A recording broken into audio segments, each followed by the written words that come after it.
One day, in the midst of earning a living and wearing ourselves down in arguments over right and wrong, we suddenly grow tired of proving anything at all.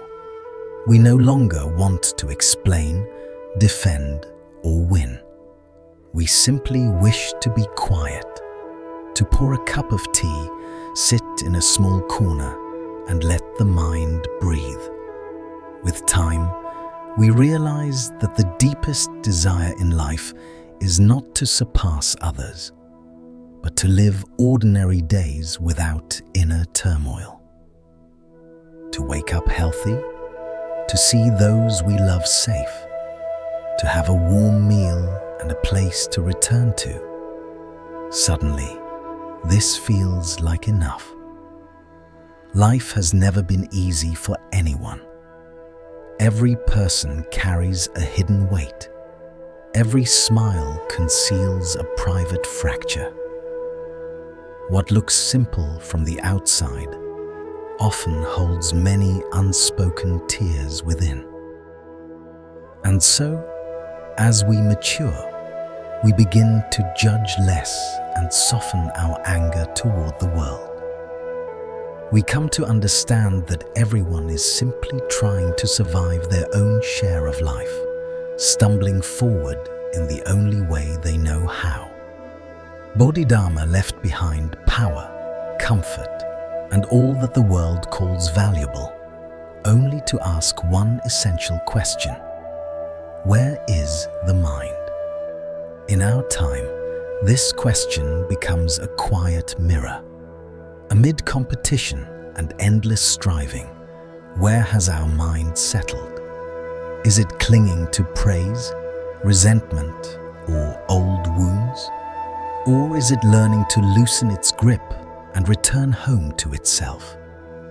Suffering, he taught, does not arise so much from what happens, but from how tightly the mind holds on. We are taught how to strive, but rarely how to stop, how to accumulate, but not how to release. Often it is not life that is too harsh, but the heart that carries too much. To let go wisely is not to abandon responsibility, but to release what weighs us down so we can preserve what truly matters: kindness, sincerity, and inner steadiness. This is the quiet art of living gently in a turbulent world, letting peace arise not by escaping life, but by returning to ourselves within it. As we grow older and pass through more upheavals, we slowly come to understand that suffering does not lie in what happens to us, but in how tightly we hold those events in our hearts. The same hardship may take one person only months to move beyond, while another carries it for decades. The difference is not strength or weakness, but whether one knows how to let go. A single remark can be forgotten by one person in moments, yet keep another awake all night. Pain lingers not because it must, but because it is held. Bodhidharma repeatedly pointed out that the root of suffering is attachment. We cling to emotions, to status, to praise and blame, to the people we love, and to how we believe things should be. Each time life fails to follow our expectations, anger arises. Each time others do not respond as we hoped, disappointment appears. Each time desire goes unmet, we suffer. What hurts us is not life itself, but the expectations we quietly build and insist upon. In daily life, we expect others to be kind, Yet not everyone has the calm to be gentle. We hope our children will understand us, forgetting they carry burdens of their own. We wish for harmony in the family, overlooking how different each temperament is. We want lasting health, though no body escapes fatigue. The moment reality deviates from expectation, the mind trembles. This trembling is attachment. No one truly imprisons us in pain except the mind that refuses to release what it holds. Others may hurt us, but the wound that lasts longest is not their action. It is our memory of it. A harsh word may last only seconds, yet its echo can remain for years if we refuse to set it down. Bodhidharma did not teach us to avoid life or endure in silence, but to see the source of suffering clearly. Like a thorn lodged in the skin, angering the world does not remove the pain. Only by gently pulling the thorn out does healing begin. So too with hurt. Others may cause it, but whether we continue to carry it is ultimately our own choice. Many of us live our entire lives without realizing how many thorns we carry in the heart. Thorns of the past, of failure, of praise and blame, of resentment, of things left unfinished. Each time they are touched, they hurt, yet we refuse to pull them out, telling ourselves that we were right, that we were wronged, that we deserve an apology. But whether we are right or wrong, the pain still belongs to us. Those who hurt us may have forgotten long ago, while we continue to hold the wound as if it were something precious. This, precisely, is attachment. A friend once went through a great family tragedy. Years later, whenever it was mentioned, tears still fell. I asked her, "Why does it still hurt as if it just happened?" She replied, "Because I feel it should never have happened." It was an honest answer, and also one of life's deepest traps. What has happened cannot be undone, yet because we refuse to accept it, we remain trapped within it. Bodhidharma pointed this out clearly. Circumstances do not bind us. Only we bind ourselves to circumstances. The words sound simple, yet they open the door to liberation. Years of bitterness, months of self-blame, countless moments of tormenting ourselves with memory exist because we keep holding the rope. The situation does not hold us. We hold it. When this is seen, the heart grows lighter, not because pain vanishes, but because we recognize our freedom in how we meet it. If we look closely, we will see 3 layers of suffering. The first comes from refusing to accept reality. The second comes from clinging to what cannot be changed. The third comes from wanting everything to go our way. Without seeing these attachments clearly, no matter how many times life changes, the mind remains bound in the same old pain. Bodhidharma taught that attachment is the root of all suffering. It is not life that causes our pain, but our refusal to let go. Suffering does not arise because painful events happen, but because we do not allow ourselves to set them down. Many people ask, "Why do I suffer even though I am kind? Why do I endure so much, yet life shows me no mercy?" What they do not see is that this very endurance can become the source of suffering. Enduring is not always noble. Enduring too much is often a quiet way of harming oneself. In another teaching, a Zen master asked his student, "If you hold a 10-kilogram bag of rice in your hands, how long can you endure it?" The student replied, "Perhaps a few minutes. If I hold it all day, I would collapse." The master smiled and said, "Then why do you carry heavy matters in your heart for years without putting them down?" We suffer because we keep postponing release, telling ourselves we will deal with it tomorrow. Yet tomorrow comes and the weight remains. What truly needs attention is not the event itself, but the mind that continues to cling to it. Letting go does not mean neglect, irresponsibility, or escape. It means knowing where to stop, knowing what to keep and what to release, so the heart still has room to breathe. A clenched hand cannot receive anything new. A heart filled with resentment has no space for peace. A mind crowded with negative thoughts cannot see clearly. Many fear that if they let go, they will lose everything, not realizing that some things can only be preserved by releasing them. Our sanity, our dignity, our inner balance. Holding on to a toxic relationship does not make us happy. Carrying old sorrow does not make us stronger. Bearing responsibilities beyond our capacity only leads to exhaustion. Clinging to someone who no longer chooses us only deepens the wound. It is like holding a cup of boiling water.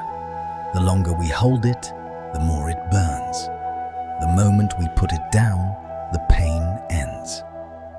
When the heart feels constantly heavy, emotions swing easily, sleep becomes restless, and even small things feel overwhelming, it is a sign we have been holding something too hot for too long. There are events that happened decades ago, yet the moment they are mentioned, the pain returns as if it were yesterday. There are sorrows we believe we have forgotten, only to find them vividly alive each night when we lie down. Some wounds we try to bury deeply, yet the more we bury them, the more they haunt us. So what then has time truly healed? Nothing. Time itself does nothing. It is the mind that heals. When the mind is willing to change, look back at the suffering you have lived through. In the beginning, the pain felt unbearable. A week later, it was still there, but slightly softer. A month later, life became busy again. A year later, new concerns and small joys appeared. You may think time healed you, but in truth, it was your mind that gradually shifted. You no longer clung to what once felt like everything. You no longer held the same anger or resentment. You began, little by little, to accept what had already happened. If time alone were medicine, why do so many people smile on the outside yet ache inside for decades? Why do some, even in old age, still speak of youthful wounds as if they were fresh? Why do certain grudges, injustices, and shocks follow a person for an entire lifetime?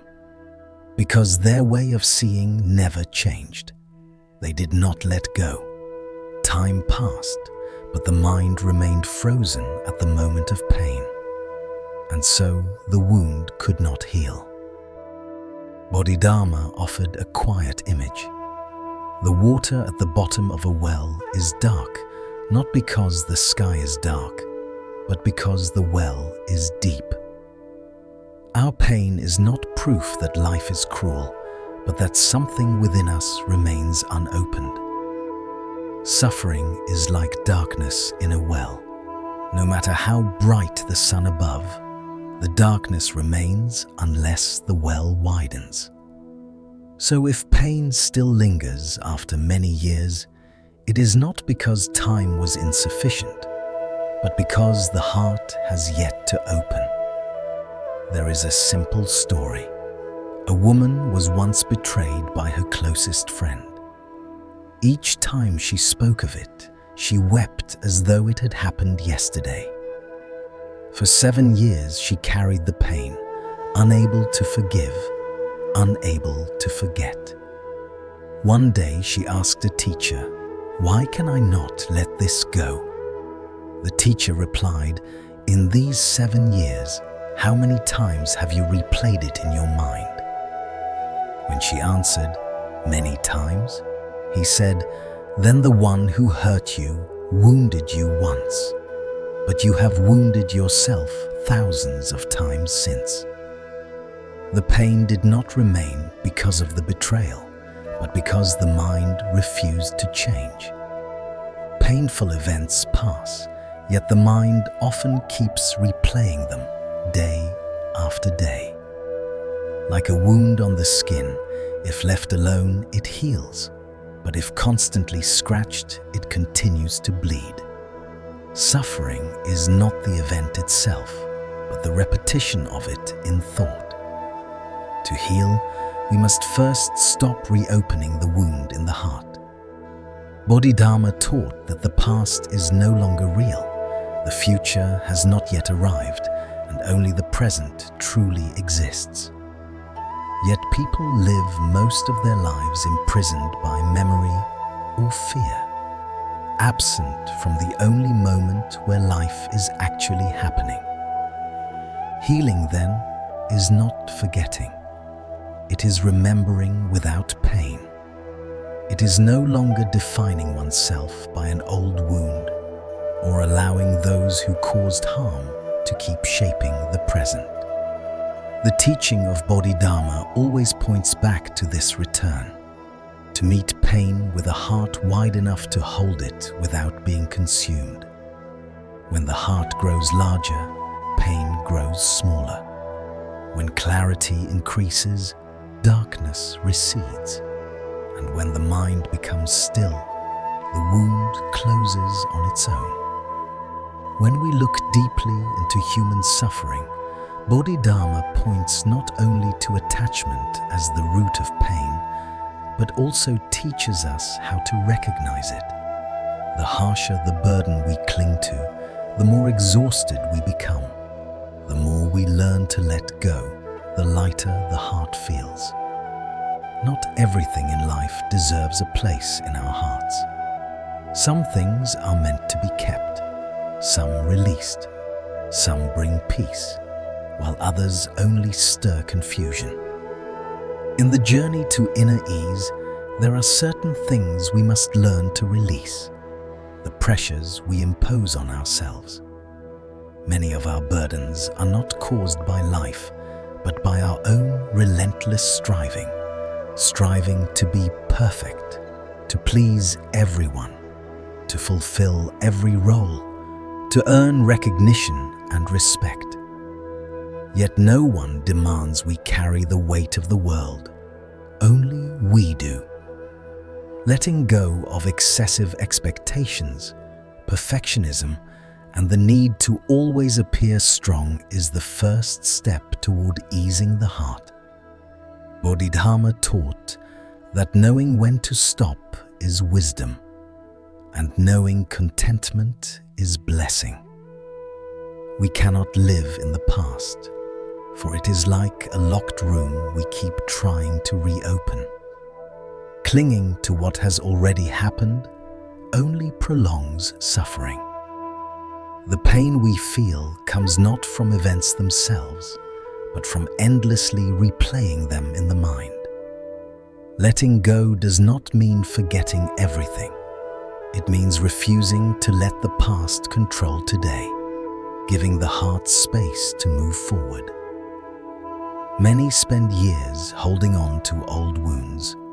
It is not the size of the event, but the length of attachment that determines suffering. Only by learning to put them down can we truly step ahead. Negative thinking and resentment are the next burdens to release. A mind clouded by fear or misjudgment turns small matters into mountains and transforms mountains into unbearable weight. Silence is mistaken for disdain, absence for neglect, mistakes for malice. Bodhidharma said, "The mind shapes the world. Change the mind first if you wish the world to change." Letting go of negativity does not mean blind optimism. It means seeing clearly with calmness and discernment. Letting go of resentment is not for the sake of others, but to free ourselves. Holding on to anger is like gripping a burning coal. The person who hurt us may have long gone, but we keep the pain alive each day. Forgiveness, in this sense, is liberation for the self. It allows the heart to rest, the breath to deepen, and life to feel lighter. Letting go does not mean accepting that others are right. It means acknowledging that your own mind deserves peace. Narrowness, resentment, and constant comparison only shrink the heart and block the flow of blessings. Some people live their lives measuring every action and reaction, counting what they give versus what they receive. The more we cling to such calculations, the heavier life feels and the harder it is to find ease. A generous heart naturally finds peace, while a narrow one remains restless. The heaviest burden is often the pressure we place on ourselves. Modern life brims with expectations, family, society, work, but the weight we carry most is self-imposed. Many push themselves to be perfect, strong, and flawless in every role. Small disappointments become harsh self-criticism. Minor failures feel catastrophic. Layer upon layer, this pressure constricts the heart like an overfilled backpack. Bodhidharma said, "Suffering does not come from what you must do, but from what you force yourself to become." Our pain is often self-inflicted, not imposed by life.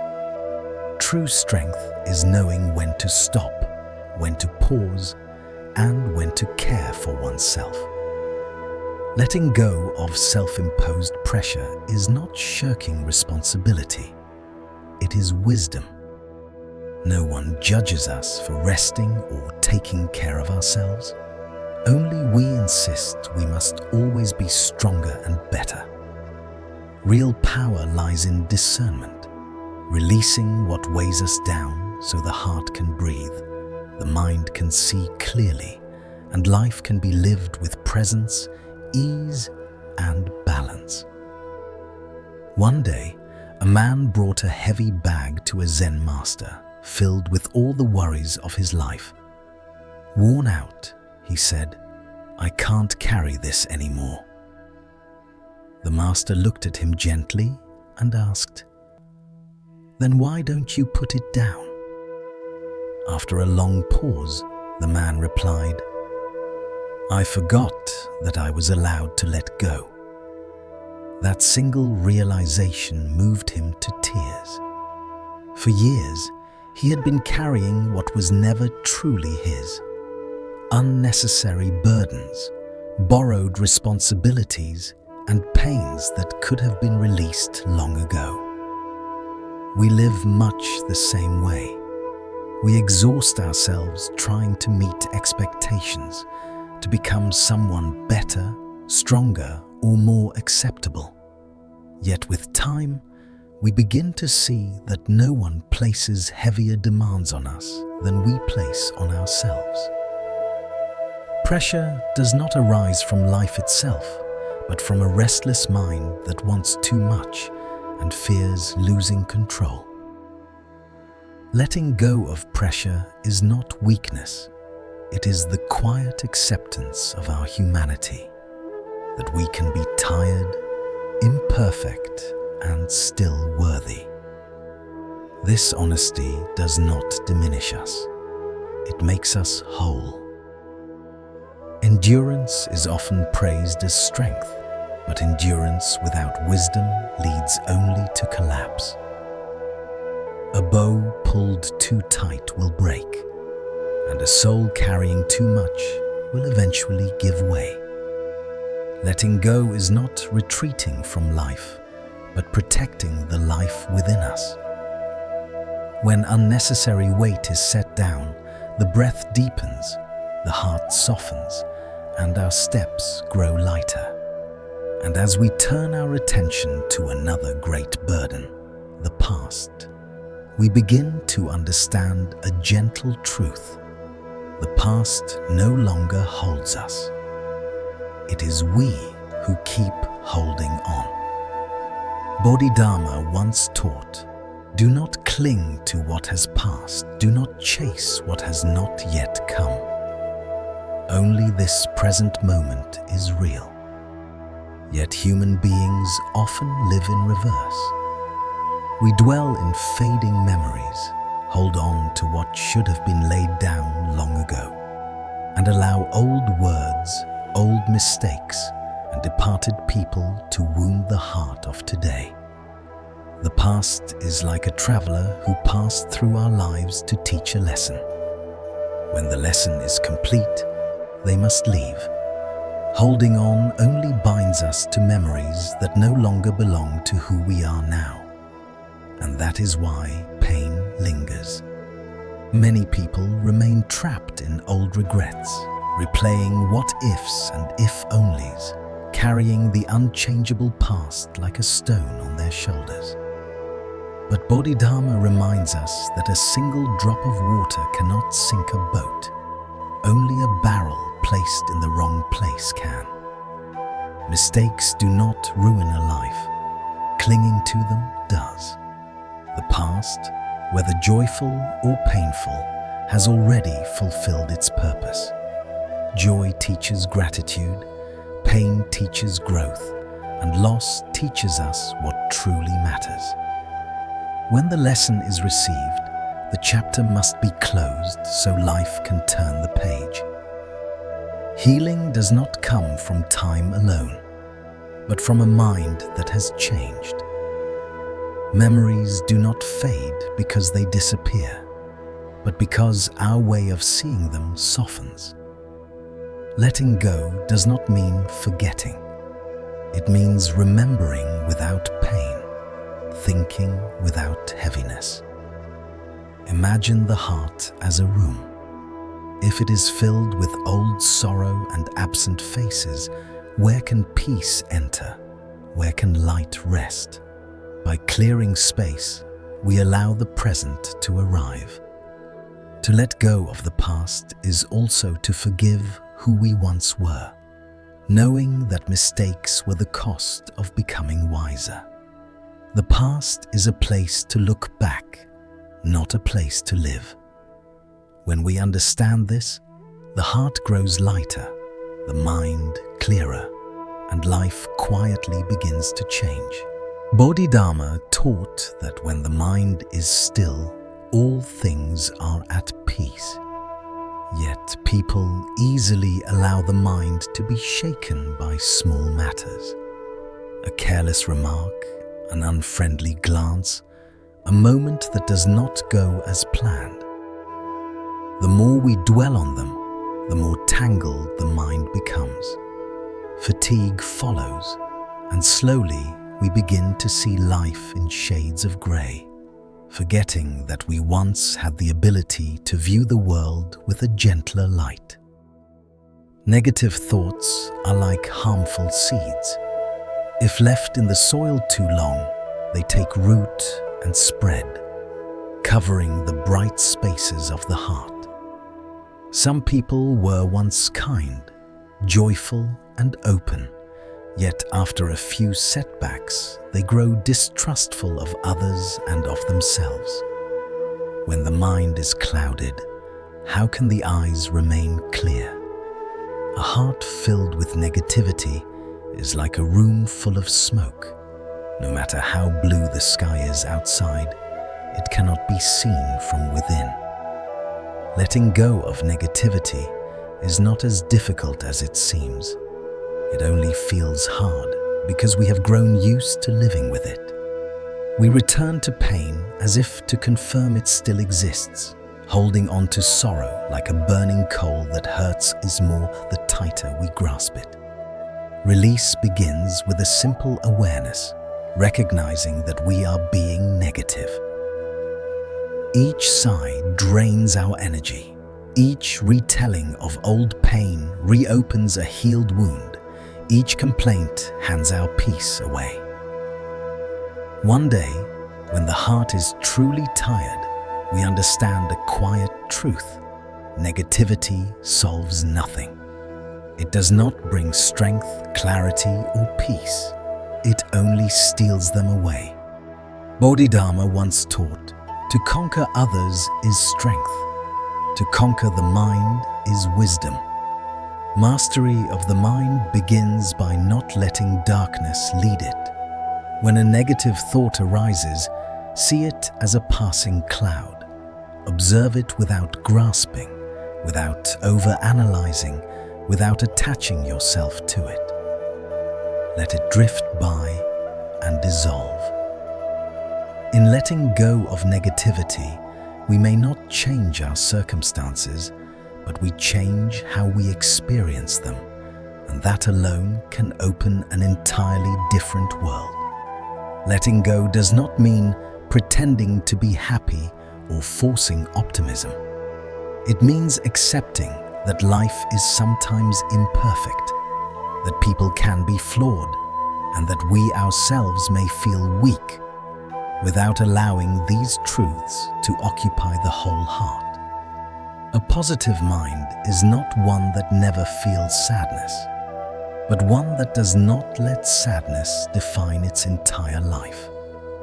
Like a lake, the water may turn cloudy when the wind rises, yet when the wind passes, clarity naturally returns.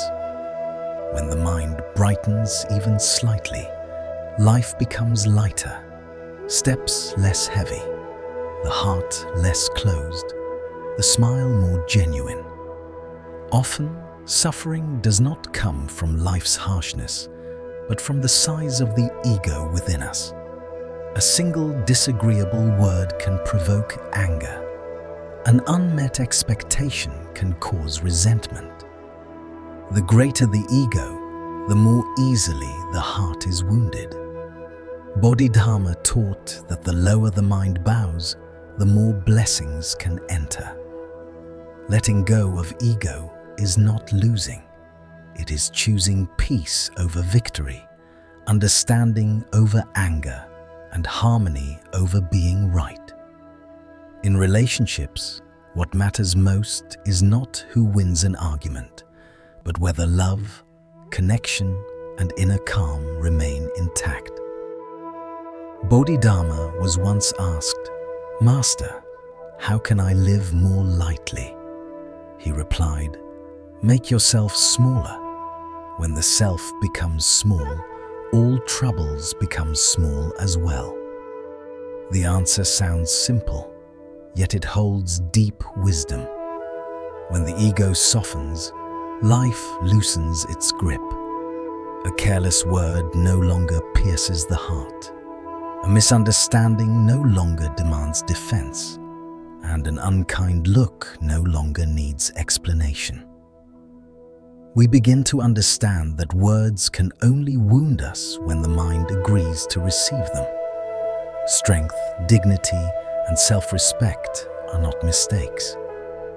But allowing the ego to govern every reaction is the root of much suffering.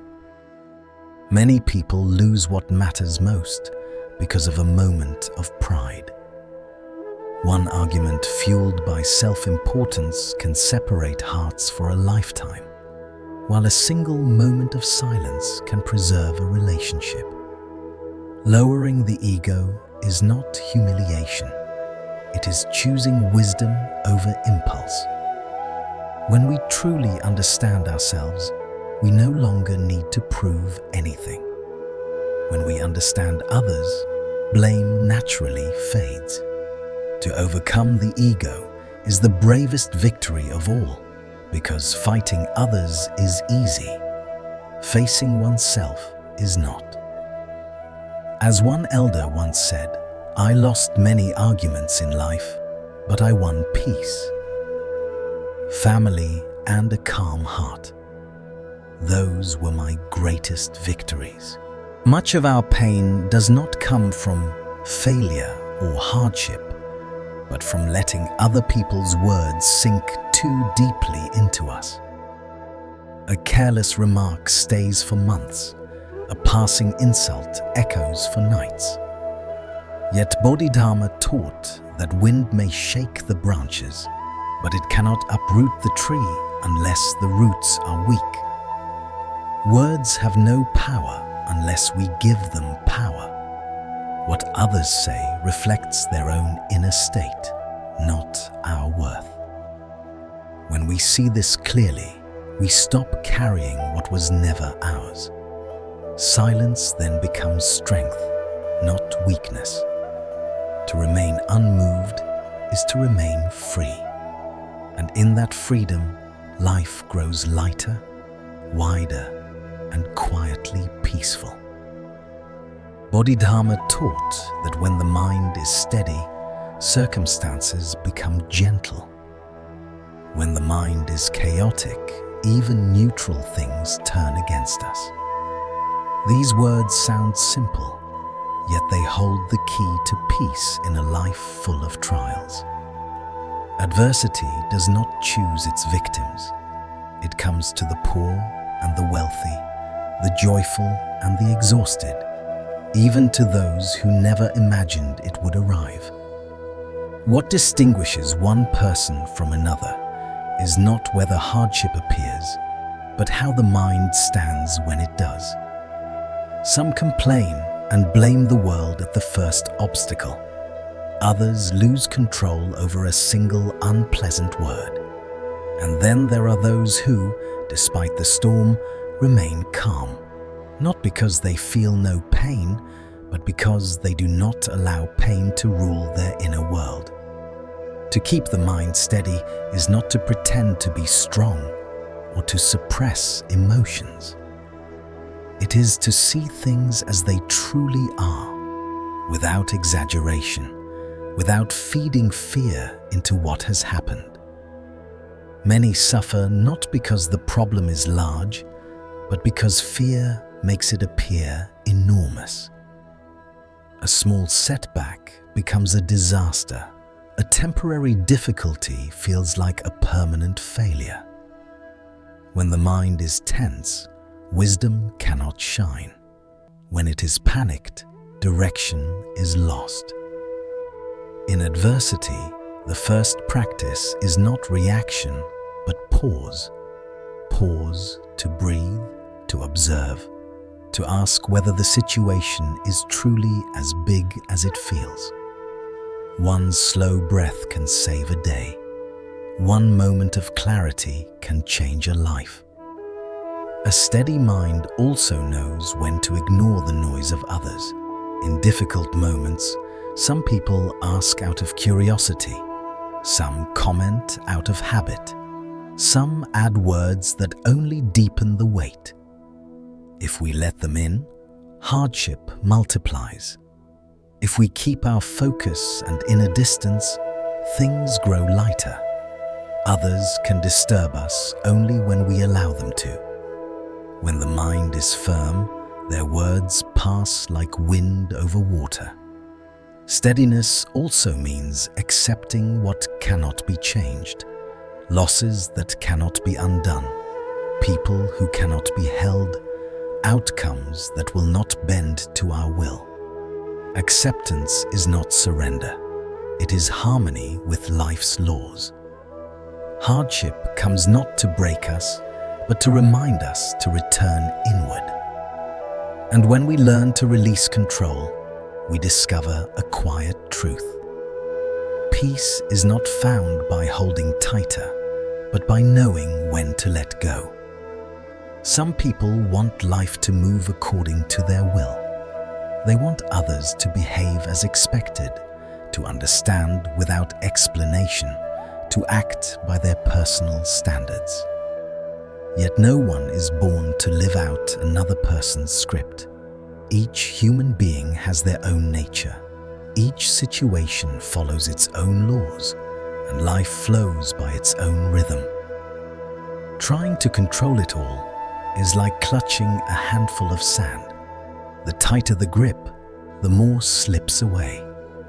Much of our anger comes not from what happens, but from expectations that are too heavy. We want children to obey instantly, partners to read our minds, colleagues to be perfectly fair, the world to function the way we think it should. When it doesn't, we feel disappointed, offended, betrayed, forgetting that life owes us none of these guarantees. Many spend their lives trying to hold everything together. Only when illness, loss, or separation arrives do they realize that some things cannot be grasped or forced. Relationships do not survive control. They survive respect and sincerity. The more we try to manage other people's emotions or outcomes, the more distant they become. We replay small mistakes, careless words, minor incidents, believing that if we analyze them enough, the pain will disappear. But the harder we try to control feelings, the more they control us. Some things must be handled. Others must simply be allowed to pass. Letting go is not neglect or escape. It is seeing clearly what is within our reach and what is not. We can adjust our attitude, not the whole world. We can choose our response, not rewrite others' nature. A Zen master was once asked how to live with fewer troubles. He replied, "Do not chase and do not cling. Let things come and let them go." Life is impermanent by nature. What comes will come, what stays will stay, what leaves will leave. Suffering arises when we resist this truth, when we try to change what cannot be changed or hold what must move on. Peace does not mean a life without change. It means a heart no longer ruled by change. True calm is not gripping tighter, but knowing when to release. And often, our deepest regrets are born in moments of hurried reaction. A sharp word, a rushed message, an impulsive decision made before the mind has settled. These moments are brief, but their echoes can last a long time. Learning to pause, to loosen our grip, is how the heart becomes lighter, steadier, and quietly free. Bodhidharma taught that when the mind is agitated, wisdom grows dim. When the mind is clear, the path becomes bright. Yet people often react at the very moment their minds are most unsettled. We speak while angry, decide while afraid, judge while wounded, and argue while pride is burning. In those moments, emotion outweighs truth, and ego stands taller than insight. Only later, when the mind finally settles, do we realize we spoke too harshly, acted too quickly, and caused harm that cannot be easily undone. Many great troubles begin with very small reactions. A careless word, a rushed decision, a moment without pause. To live with awareness does not mean suppressing emotion. Anger, fear, and sadness naturally arise. They are part of being human. The difference is that a mindful person does not let the first reaction become the final action. They allow a space to appear between feeling and response. A few breaths, a few minutes, sometimes longer. That pause is not weakness. It is wisdom in motion. Silence, when chosen consciously, is courage. It protects us from saying what we will regret and doing what will cost us peace.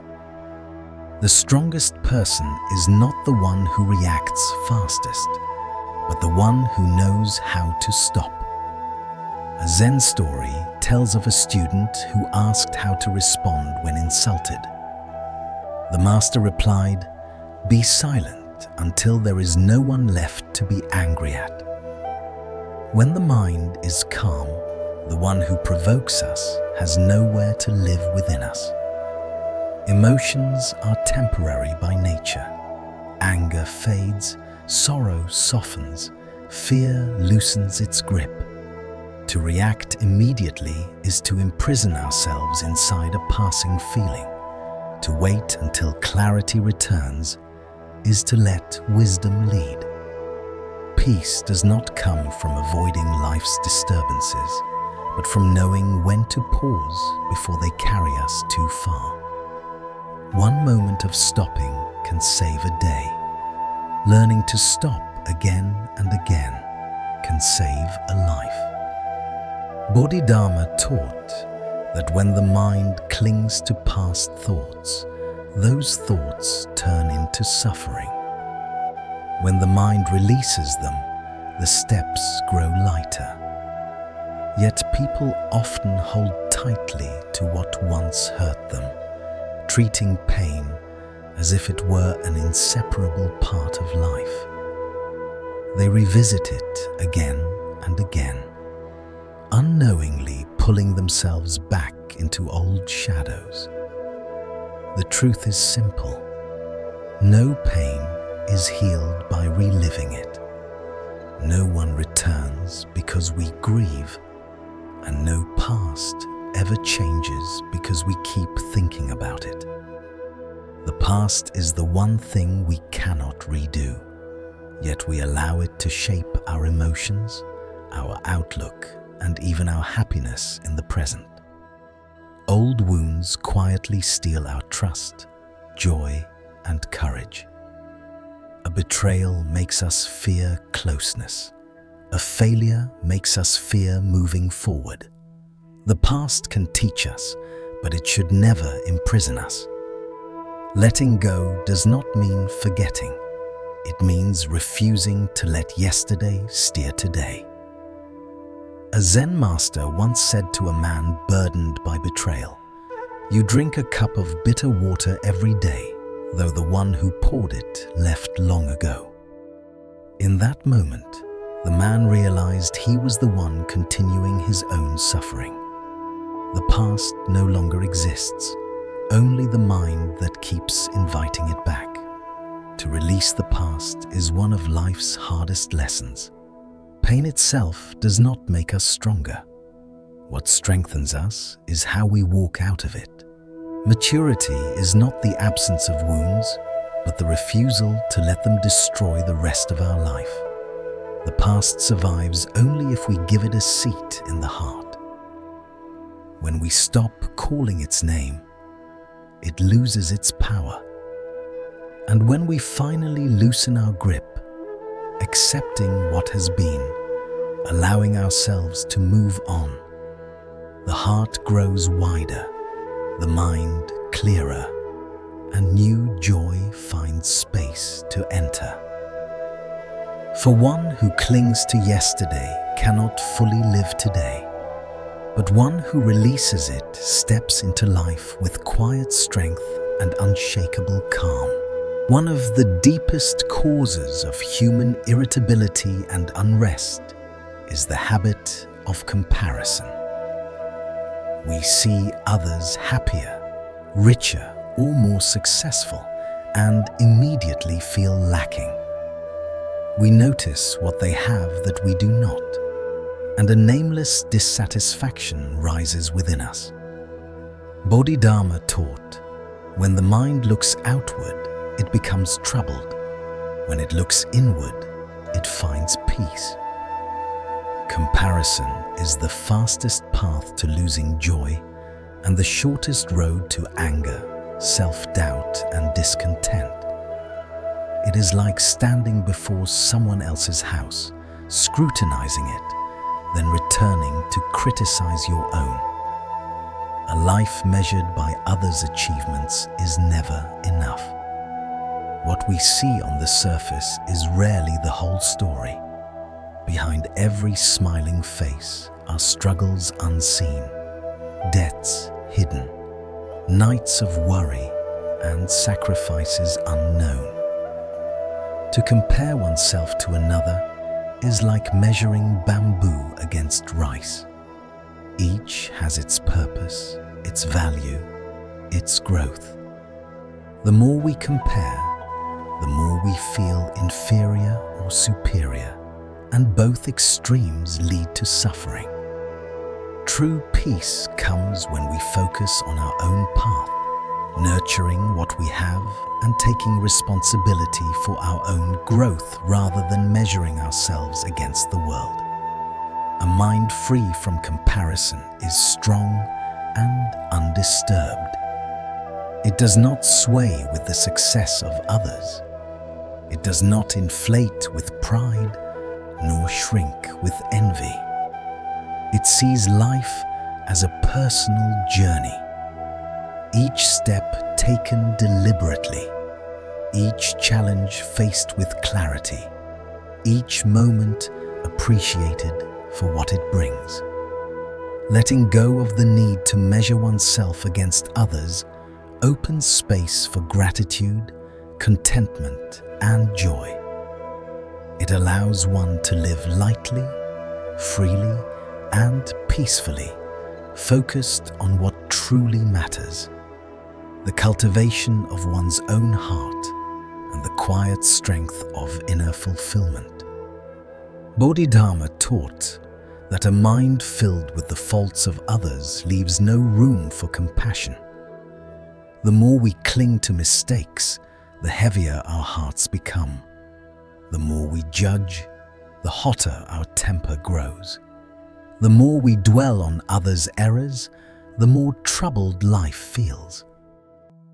Yet most people do not realize that they are the architects of their own suffering. A small misstep by a family member, a forgotten promise, a careless word, or an unintentional act can weigh on the mind, growing like tiny stones until the bag we carry becomes unbearably heavy.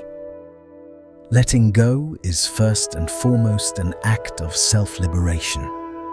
Forgiving is not about granting others what they may or may not deserve. It is about granting ourselves peace. When we stop clinging and cease digging for faults, we create space for the mind to breathe, for the heart to calm, for understanding to arise, and for patience and compassion to replace anger. Strength lies not in proving oneself right, but in the quiet ability to smile and say, "It's okay. It's a small matter." True power comes from inner depth, where small offenses no longer disturb the equilibrium of the heart. Life is too short to harbor every minor grievance.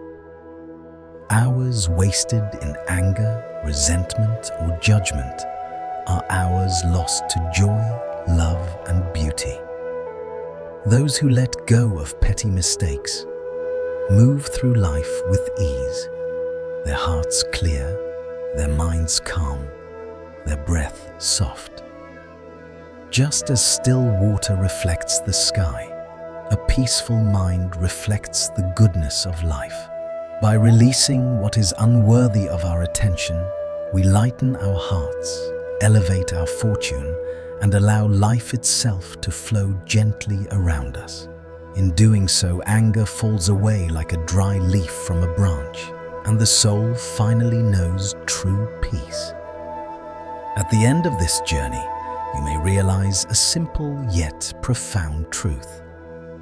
Keeping a calm mind does not change the world outside, but changes the way we receive it. Everyone carries wounds, limits, and unspoken fatigue. Life passes through us and others with hidden stories, quiet scars, and unspoken desires. If we look only with our eyes, we see flaws. If we look with our heart, we see the suffering behind each life. Bodhidharma taught that the mind is like a mirror.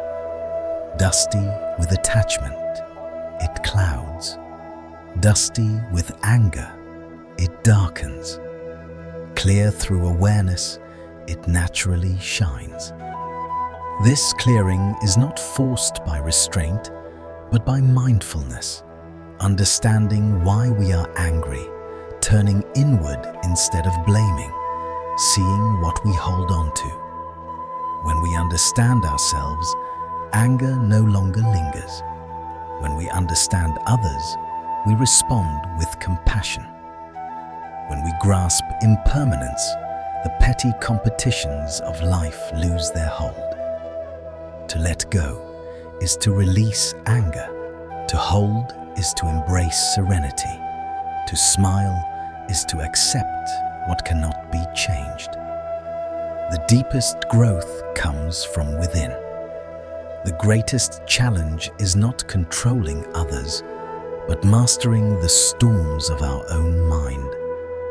Each day, each breath, each step is an opportunity to practice, to pause before reacting, to smile at disappointment, to release what does not serve peace.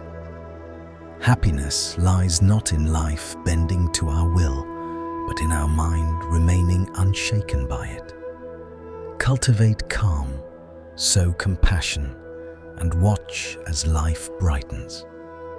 True freedom comes when the mind is clear, the heart gentle, and anger no longer rules the inner world.